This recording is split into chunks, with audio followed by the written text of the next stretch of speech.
I'm Luanne Sberna, and I'm a dance therapist in Burlington, Vermont, and I've been doing this for 25 years now.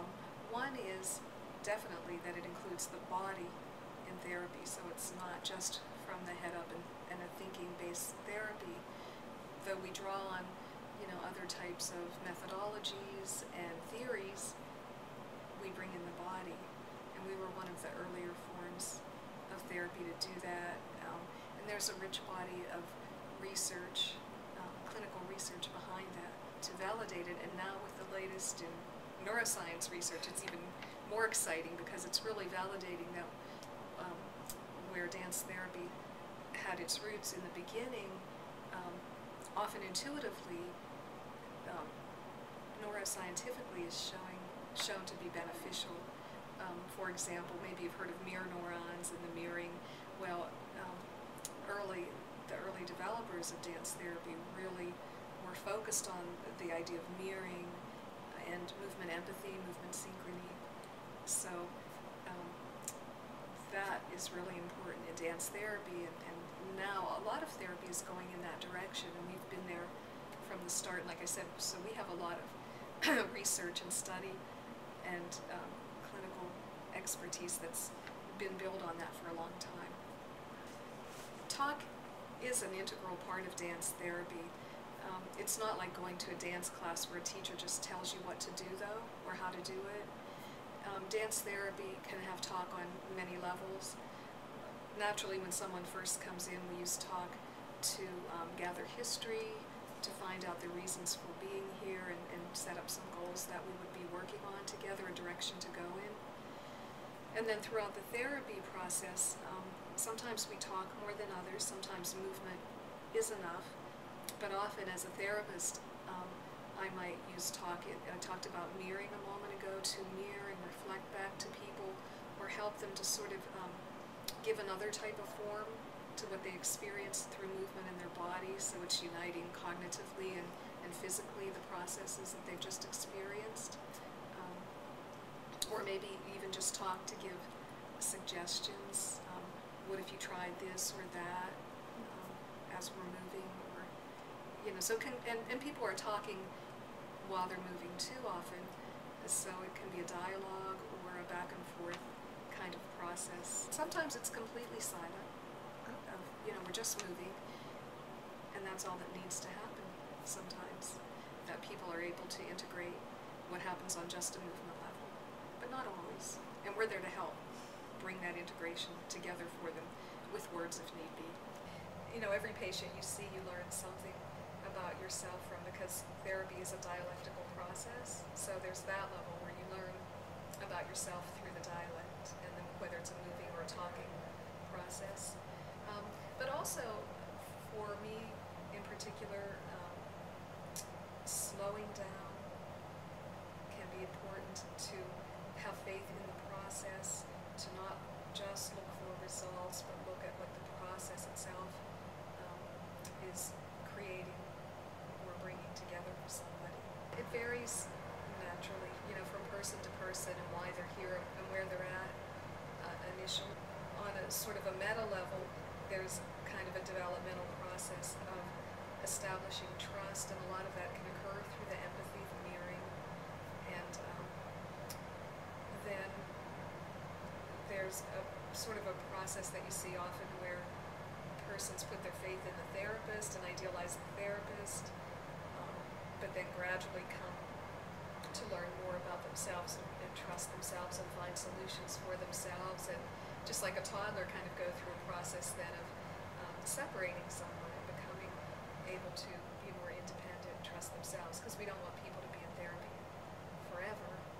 The idea is that they can learn about themselves and how to cope with whatever is going on in their life. So that's sort of a general process that I often see, is that, first it's sort of more focused on, they're looking to me to be the expert, and then they realize, oh, I can be the expert about my own life.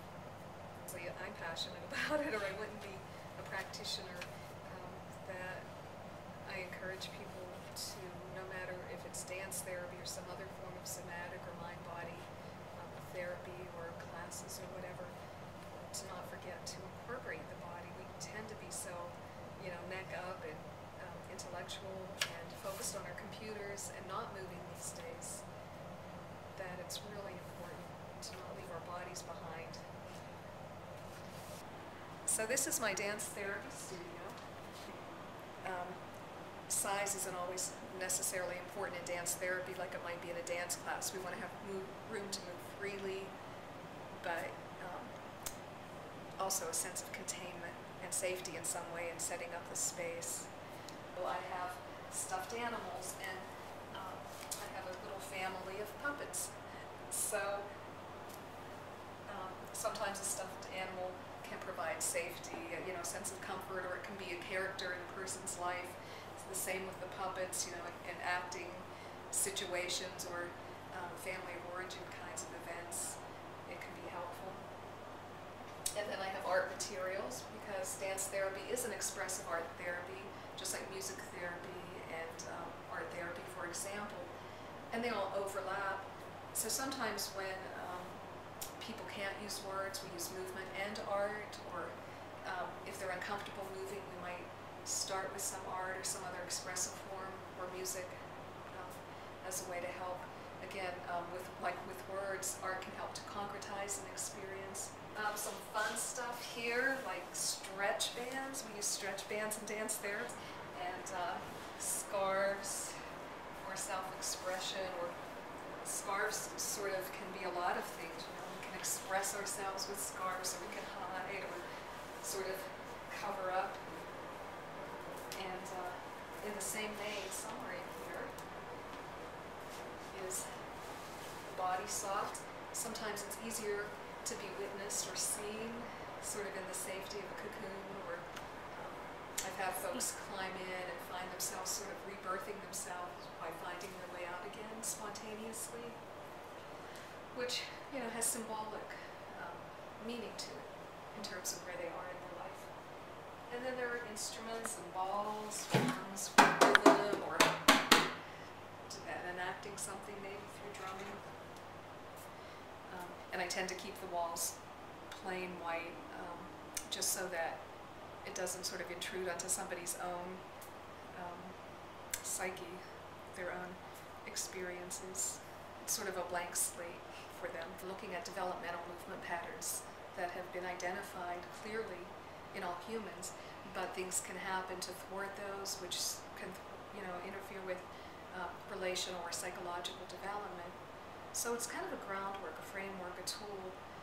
And I think that's a real strength of dance therapy that I would like to see, is that anybody who's practicing a mind-body form of therapy ought to be trained in that, because it tells us on one level what we're seeing, what kinds of information that we're witnessing and getting from people, both relationally, because it has to do with developmental relationships, as well as internally in their processing of things. And so I think those are important things to be able to be aware of when you're working with someone on a body level.